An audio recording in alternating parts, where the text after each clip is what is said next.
ನಮ್ಮ ಜೀವನದ ಬಹುಶಃ 80% ರಾಜಕಾರಣದಲ್ಲಿ ಸಾಮಾಜಿಕ ಕಾಳಜಿ ಬದ್ಧತೆ ಇಟ್ಕೊಂಡು ಕೆಲಸ ಮಾಡಿದಂಥವ್ರು.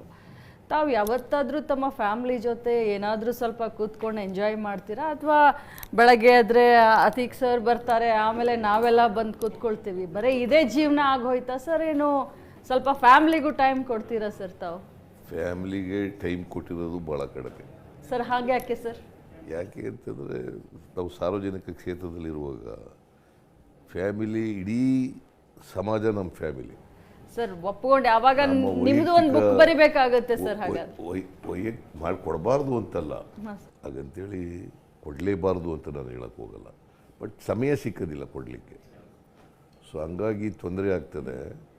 ಅದಕ್ಕೆ ಲೋಕಿ ಅವರು ಏನು ಹೇಳ್ತಿದ್ರು ಗೊತ್ತಾ, ನೀವು ಒಳ್ಳೆ ಸಾರ್ವಜನಿಕ ವ್ಯಕ್ತಿ ಆಗ್ಬೇಕಾದ್ರೆ, ರಾಜಕಾರಣಿ ಆಗ್ಬೇಕಾದ್ರೆ ಮದುವೆ ಆಗಿಬಿಡಿ ಅಂತ ಹೇಳ್ತೀವಿ.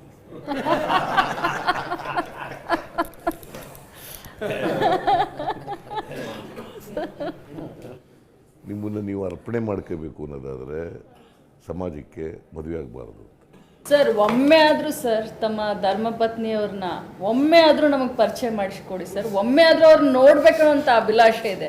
ಯಾಕಂದ್ರೆ ತಾವು ಎಲ್ಲರಿಗೂ ಸರ್ ಬಸವಣ್ಣನವರ ತತ್ವದಲ್ಲಿ ಪಾಲನೆ ಮಾಡ್ತೀರಾ. ತಾವು ಸಾಮಾಜಿಕ ಸೇವೆನೇ ಕಾಯಕವೇ ಕೈಲಾಸ ಅಂತ. ತಮ್ಮ ಧರ್ಮಪತ್ನಿಯವ್ರ ಬಗ್ಗೆ ನಾನು ಕೇಳಿದ್ದೀನಿ, ಅವ್ರು ತುಂಬಾ ದೈವಿ ಭಕ್ತರು ಅಂತ. ನಾವು ಅವ್ರನ್ನ ನೋಡ್ಲೇ ಇಲ್ಲ ಸರ್. ಒಮ್ಮೆ ಆದರೂ ಅವಕಾಶ ಮಾಡಿಕೊಡಿ ಸರ್. ಮಾಡಿಕೊಡ್ತೀರಾ ಸರ್? ನಿಮ್ಮ ಹೋಮ್ ಮಿನಿಸ್ಟರ್ನ ಯಾಕೆ ನೀವು ಬಂಧನದಲ್ಲಿ ಇಟ್ಟಿದ್ದೀರಾ? ಗೃಹ ಬಂಧನದಲ್ಲಿ. Home minister should be powerful. Is always powerful. ನಮ್ಮ ಹೋಮ್ ಮಿನಿಸ್ಟರ್ಸ್ ಎಲ್ಲ ನಮಗೆ ಸ್ವಾತಂತ್ರ್ಯ ಕೊಟ್ಟಿದ್ದೀವಿ ಅವ್ರಿಗೆ. ಈಗ ಅವ್ರು ಇಲ್ಲಿ ಹೋಗಕ್ಕೆ ಬರೋಕ್ಕೆ ಒಮ್ಮೆ ಭೇಟಿ ಮಾಡಿಸಿ ಸರ್. ಅದಕ್ಕೆ ಅಂಥದ್ದು ಸ್ವೇರಿಂಗ್ ಇನ್ ಸೆರೆಮನಿಗೆ ಬಾ ಅಂತ ಬರಲೇ ಇಲ್ಲ. ಏನು ಮಾಡೋಕ್ಕೆ ಅವಕ್ಕೆ ಫೋರ್ಸ್ ಇಲ್ಲ ಇಲ್ಲ, ನಾ ಬಾ ಅಂತ ಕರೆದ್ರು ಬರಲಿಲ್ಲ.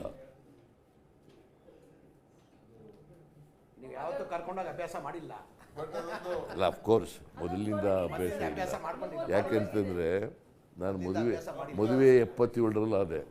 ಮದುವೆ ಆದ ತಕ್ಷಣ ತಾಲೂಕು ಬೋರ್ಡ್ ಮೆಂಬರ್ ಆಗಿಬಿಟ್ಟೆ. 77, 78ರಲ್ಲಿ ತಾಲೂಕು ಬೋರ್ಡ್ ಮೆಂಬರ್ ಆಗಿಬಿಟ್ಟೆ.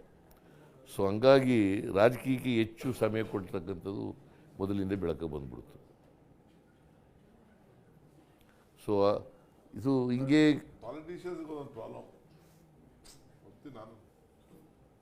ಮನೆಗೆ ಕೊಡೋಕ್ಕೆ ಟೈಮ್ ಕೊಡೋಕ್ಕಾಗಲ್ಲ, ಕಷ್ಟ ಇದೆ.